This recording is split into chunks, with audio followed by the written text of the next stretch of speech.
السلام علیکم ورحمۃ اللہ وبرکاتہ۔ ان الحمد للہ نحمده ونستعینه ونستغفره ونعوذ باللہ من شرور انفسنا ومن سیئات اعمالنا من لا مضل له ومن يضلل فلا هادي له۔ اعوذ باللہ السمیع العلیم من الشیطان الرجیم، بسم اللہ الرحمن الرحیم۔ فمن حاجك فيه من بعد ما جاءك من العلم فقل تعالوا ندعو أبناءنا وأبناءكم ونساءنا ونساءكم وأنفسنا وأنفسكم ثم نبتهل فنجعل لعنة الله على الكاذبين۔ سیدنا حضرت علی رضی اللہ تعالی عنہ کے مناقب نبی اکرم صلی اللہ علیہ وسلم کی زبان سے امیر المؤمنین خلیفہ راشد سیدنا علی رسول اللہ صلی اللہ علیہ وسلم کے چچا زاد اور داماد تھے۔ بچپن ہی میں آپ نے اسلام قبول کیا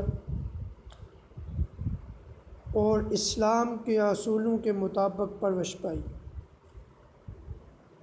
اس کے بعد رسول اللہ صلی اللہ علیہ وسلم نے اپنی لخت جگر سب سے چھوٹی بیٹی حضرت فاطمہ رضی اللہ عنہا کا نکاح آپ سے فرمایا، جن سے اللہ تعالیٰ نے جنتی نوجوانوں کے سردار سیدنا حسن و حسین عطا فرمائے۔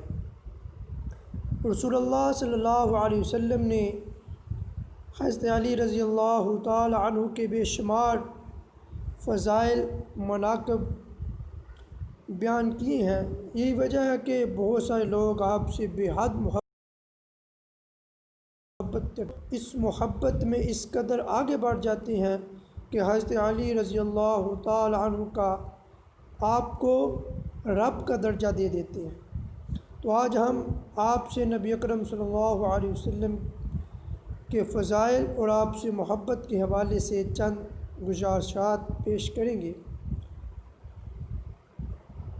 نبی اکرم صلی اللہ علیہ وسلم کی زبان سے محمد بن منصور توسی فرماتے ہیں کہ میں نے امام اہل سنت امام احمد بن حنبل رحمۃ اللہ علیہ کو فرماتے سنا کہ آپ فرما رہے تھے کہ جتنے فضائل علی بن ابی طالب رضی اللہ تعالی عنہ کے حدیث میں آئے ہیں، اتنے فضائل کسی دوسرے صحابی کے نہیں آئے۔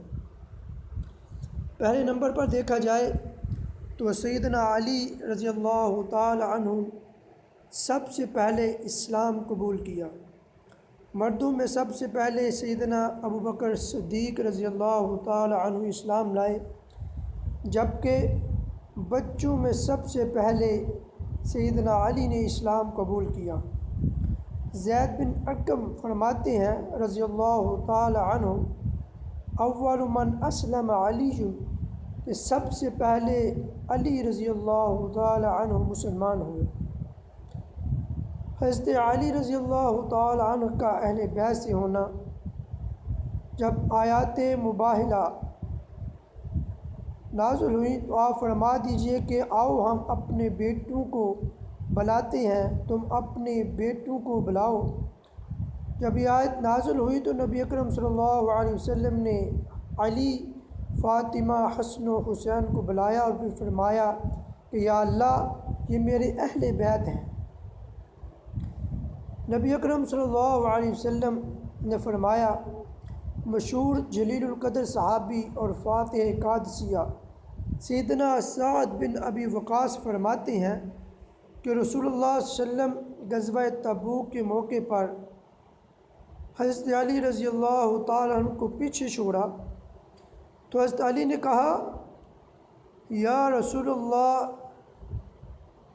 اے اللہ کے رسول، کیا آپ مجھے خواتین اور بچوں کے پاس چھوڑ دیں گے؟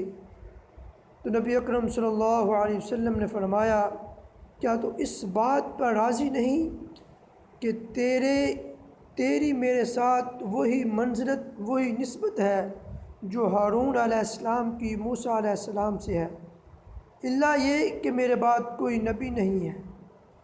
یعنی کہ نبی اکرم صلی اللہ علیہ وسلم نے فرمایا کہ علی تیری میرے ساتھ وہ نسبت ہے جو موسیٰ کی ہارون کے ساتھ۔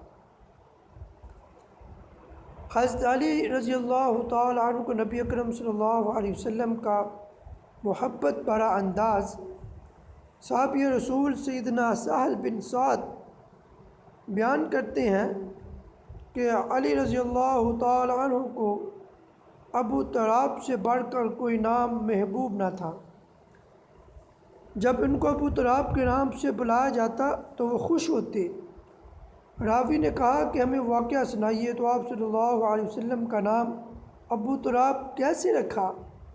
تو انہوں نے کہا کہ ایک دن نبی اکرم صلی اللہ علیہ وسلم حضرت فاطمہ کے گھر تشریف لائے تو حضرت علی گھر میں نہیں تھے، تو آپ نے فرمایا تمہارا چچا زاد کہاں ہے؟ غرض کہ میرا اور ان کے درمیان کچھ بات ہوگی جس پر وہ خفا ہوگے اور باہر چلے گئے، اور گھر پر کلولہ بھی نہیں کیا۔ تو نبی اکرم صلی اللہ علیہ وسلم کی شخص سے فرمایا جاؤ تلاش کرو کہاں ہے۔ اس شخص نے آ کر خبر دی کہ وہ مسجد میں سو رہے ہیں۔ تو نبی اکرم صلی اللہ علیہ وسلم حضرت علی کے پاس گئے۔ آپ نے فرمایا آپ نے دیکھا کہ وہ لیٹے ہوئے ہیں، جب ان کی چادر ان کے پہلو سے نیچے گر گئی تھی تو ان کے جسم پر مٹی لگ گئی تھی۔ تو نبی اکرم صلی اللہ علیہ وسلم نے اپنے ہاتھ مبارک سے وہ مٹی جھاڑتے جاتے اور فرماتے اے ابو تراب اٹھو، اے ابو تراب اٹھو، اے ابو تراب اٹھو۔ صحیح مسلم کے اندر یہ حدیث موجود ہے۔ وہ اللہ اور اس کے رسول سے سیدنا سہل بن سعد فرماتے ہیں کہ نبی اکرم صلی اللہ علیہ وسلم نے غزوہ خیبر کے دن فرمایا کل میں جھنڈا اس شخص کو دوں گا جس کے ہاتھوں پر اللہ تعالیٰ نے فتح عطا فرمائیں گے، اور اللہ اور اس کا رسول سے محبت کرتا ہے اور اللہ اس کے رسول اس سے محبت کرتے ہیں۔ سہل رضی اللہ تعالیٰ عنہ کہا کہ پھر صحابہ کرام اس اضطراب کی کیفیت میں رات گزار دی کہ دیکھیے کہ نبی اکرم صلی اللہ علیہ وسلم کس کو جھنڈا عطا فرماتے ہیں۔ جب صبح ہوئی تو صحابہ کرام نبی اکرم صلی اللہ علیہ وسلم کے پاس پہنچے۔ ان میں سے ہر شخص کو یہ توقع تھی کہ نبی اکرم صلی اللہ علیہ وسلم جھنڈا ان کو عطا فرمائیں گے۔ تو آپ صلی اللہ علیہ وسلم نے فرمایا آئینہ علی بن ابی طالب، کہ علی بن ابی طالب کہاں ہیں؟ تو صحابہ نے کہا عرض کی اللہ کے رسول ان کی آنکھوں میں تکلیف ہے۔ تو آپ صلی اللہ علیہ وسلم نے فرمایا حضرت علی کو بلاؤ۔ جب بلایا گیا تو نبی اکرم صلی اللہ علیہ وسلم نے ان کی آنکھوں میں لعاب دہن ڈالا اور ان کے حق میں دعا کی، تو اللہ تعالیٰ نے ان کی آنکھوں کو ٹھیک کر دیا، آنکھیں ٹھیک ہو گئیں، گویا کہ تکلیف جاتی رہی۔ پھر نبی اکرم صلی اللہ علیہ وسلم نے جھنڈا عطا فرمایا۔ کہا حضرت علی نے عرض کی اللہ کے رسول یا رسول اللہ میں ان سے اس وقت تک قتال کرتا رہوں گا جب تک وہ ہماری طرح نہ ہو جائیں۔ تو آپ صلی اللہ علیہ وسلم نے فرمایا علی نرمی سے روانہ ہونا، جب تم ان کے پاس میدان جنگ میں جاؤ تو ان کو اسلام کی دعوت دینا اور ان کو یہ بتانا کہ ان پر اللہ کے کیا حقوق واجب ہے۔ باخدا اگر تمہاری وجہ سے ایک شخص بھی ہدایت پا جاتا ہے تو وہ تمہارے لیے سرخ اونٹ سے بہتر ہے۔ سیدنا عمران بن حسین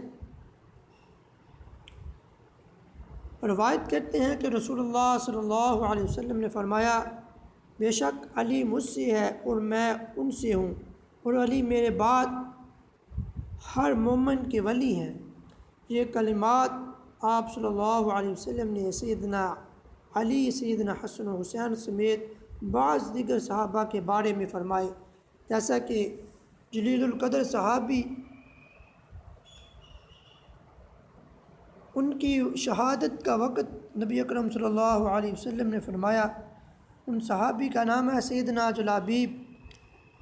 نبی اکرم صلی اللہ علیہ وسلم فرمایا ھذا منی و انا منہ، ھذا منی و انا منہ، یہ مجھ سے ہے اور میں اس سے ہوں، یہ مجھ سے ہے اور میں اس سے ہوں۔ سیدنا زید بن ارقم رضی اللہ تعالی عنہ فرماتے ہیں کہ نبی اکرم صلی اللہ علیہ وسلم نے فرمایا، من کنت مولاہ فعلی مولاہ، جس کا میں مولا ہوں تو علی اس کا مولا ہے۔ مولا کے معنی سمجھنے کے لیے لغت کی معروف کتاب کا مطالعہ مفید رہے گا کہ رسول اللہ صلی اللہ علیہ وسلم نے مولا کا لفظ صرف سیدنا علی کے بارے میں بیان نہیں فرمایا، بلکہ سیدنا زید بن حارثہ کو بھی ایک بار فرمایا، انت اخونا و مولانا، تو میرا بھائی ہے اور ہمارا مولا ہے۔ اے اللہ، تو ایک دفعہ سیدنا علی بیمار ہو گئے تو نبی اکرم صلی اللہ علیہ وسلم نے فرمایا، آپ نے حضرت علی کے حق میں دعا فرمائی، اللہم عافیہ اللہم اشفع، اے اللہ اسے عافیت دے، اسے شفا عطا فرما۔ سیدنا علی فرماتے ہیں، میں اس کے بعد کبھی بیمار نہیں ہوں۔ سیدنا عبداللہ بن عباس رضی اللہ تعالی عنہ فرماتے ہیں کہ نبی اکرم صلی اللہ علیہ وسلم نے علی رضی اللہ تعالیٰ عنہ کے دروازے کے سوا مسجد میں کھلنے والے تمام دروازے بند کرنے کا حکم دے دیا۔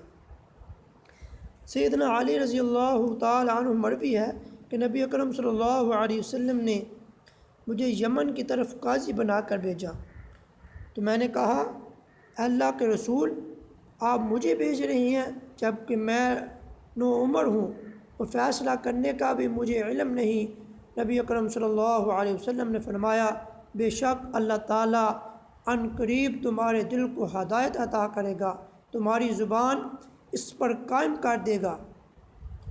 جب بھی فریقین تمہارے سامنے بیٹھیں گے تو جلدی سے فیصلہ نہ کرنا جب تک دوسرے کی بات سن نہ لو، جیسے تم نے پہلے کی سنی تھی ایسے ہی دوسرے کی بات کو بھی سنو۔ یہ طریقہ کار تمہارے لیے تمہارا جو فیصلہ ہے اس کو واضح کر دے گا۔ آپ صلی اللہ علیہ وسلم بیان کرتے تھے، اس کے بعد، اس دعا کے بعد کبھی بھی فیصلہ کرنے میں شک میں نہیں پڑا۔ حضرت علی رضی اللہ تعالیٰ عنہ فرمایا کہ نبی اکرم صلی اللہ علیہ وسلم کی جب یہ نصیحت کو میں نے سنا تو اس کے بعد جب بھی میں کوئی فیصلہ کرتا تو میں شک میں نہ پڑتا۔ رسول اللہ صلی اللہ علیہ وسلم نے فرمایا، جس نے علی کو تکلیف دی اس نے مجھے تکلیف دی۔ ایک دفعہ لوگوں نے سیدنا علی رضی اللہ تعالیٰ عنہ کی شکایتیں کی تو رسول اللہ صلی اللہ علیہ وسلم نے خطبہ ارشاد فرمایا، لوگوں علی کی شکایت نہ کرو، اللہ کی قسم بے شک وہ اللہ کی ذات یا اللہ کے راستے میں بہت زیادہ خشیت یعنی کہ خوف رکھتے ہیں۔ سیدنا سعید بن زید فرماتے ہیں کہ نبی اکرم صلی اللہ علیہ وسلم نے فرمایا کہ ابو بکر الصدیق، عمر، عثمان، علی، طلحہ اور زبیر سعد بن ابی وقاص تھے کہ ہیرا پہاڑ پر تھے، پہاڑ حرکت کرنے لگا تو آپ صلی اللہ علیہ وسلم نے فرمایا، سکون سے رہو، تجھ پر نبی ہے یا صدیق ہے یا شہید ہے اور کوئی نہیں۔ یعنی کہ نبی اکرم صلی اللہ علیہ وسلم نے اپنی زندگی میں ہی حضرت علی رضی اللہ تعالیٰ عنہ کی شہادت کی خوشخبری دے دی۔ سیدنا جابر بیان کرتے ہیں کہ میں نے نبی اکرم صلی اللہ علیہ وسلم کے ساتھ ایک انصاری عورت کے گھر میں تھے۔ جب نبی اکرم صلی اللہ علیہ وسلم کے لیے کھانا تیار کیا گیا، بس نبی اکرم صلی اللہ علیہ وسلم نے فرمایا، ابھی تمہارے پاس ایک جنتی آدمی آئے گا۔ بس ابوبکر صدیق داخل ہوئے تو ہم نے انہیں مبارکباد دی۔ پھر آپ صلی اللہ علیہ وسلم نے فرمایا، تمہارے پاس ایک جنتی آدمی آئے گا۔ پھر حضرت عمر آئے، ہم نے انہیں مبارکباد دی۔ پھر آپ صلی اللہ علیہ وسلم نے فرمایا، تمہارے پاس ایک جنتی آدمی آئے گا۔ راوی بیان کرتے ہیں کہ میں نے دیکھا کہ نبی اکرم صلی اللہ علیہ وسلم اپنا سر انور چھوٹی کھجور کی شاخوں میں سے نکالے فرما رہے تھے، اللہ اگر تو چاہتا ہے تو اس آنے والے کو علی بنا دے۔ راوی فرماتے ہیں کہ ہم نے حضرت علی کو داخل ہوتے ہوئے ہم نے دیکھا اور انہیں مبارکباد دی۔ سیدنا علی رضی اللہ تعالیٰ عنہ 40 ہجری 24 رمضان المبارک جمعہ کے دن صبح کے وقت کوفہ میں شہید کیا گیا۔ ان کے بیٹے سیدنا حسن بن علی رضی اللہ تعالی عنہ نے حضرت علی رضی اللہ تعالی عنہ کی نماز جنازہ پڑھائی۔ حضرت علی رضی اللہ تعالی عنہ کے فضائل صحابہ کی زبان سے سنیے۔ خود سیدنا علی فرمایا کرتے تھے کہ مجھے امید ہے کہ میں عثمان، طلحہ اور زبیر ان لوگوں میں ہوں گے جن کا ذکر اللہ تعالیٰ نے قرآن مجید میں کیا ہے۔ ان کے دلوں میں قدوت ہم سے نکال دے گئے، وہ چار پائیوں پر بائی بنے ہوئے ہیں، ایک دوسرے کے سامنے بیٹھے ہوں گے۔ سیدنا عمر بن خطاب رضی اللہ تعالی عنہ، سیدنا امیر المؤمنین عمر فرماتے ہیں کہ نبی اکرم صلی اللہ علیہ وسلم نے اس حالت میں وفات پائی تھی کہ آپ ان سے راضی تھے۔ پھر انہوں نے نام لیے علی، عثمان، زبیر، طلحہ، سعد بن ابی وقاص اور عبد الرحمن بن عوف۔ مزید فاروق اعظم رضی اللہ تعالی عنہ بیان کیا کرتے تھے، فرمایا کرتے تھے کہ سیدنا علی کو 3 ایسے اعزاز عطا کیے گئے تھے کہ اگر ان میں سے کوئی ایک بھی مجھے مل جاتا تو مجھے سرخ اونٹوں سے بھی زیادہ محبوب ہوتے۔ رسول اللہ صلی اللہ علیہ وسلم نے ان سے اپنی بیٹی کا نکاح کیا، پھر ان سے اولاد بھی ہوئی۔ آپ صلی اللہ علیہ وسلم مسجد میں ان کے دروازے کے علاوہ باقی تمام صحابہ اکرام کے دروازے بند کر دیے، اور غزوہ خیبر کے دن اور رسول اللہ صلی اللہ علیہ وسلم نے انہیں نیزہ عطا فرمایا۔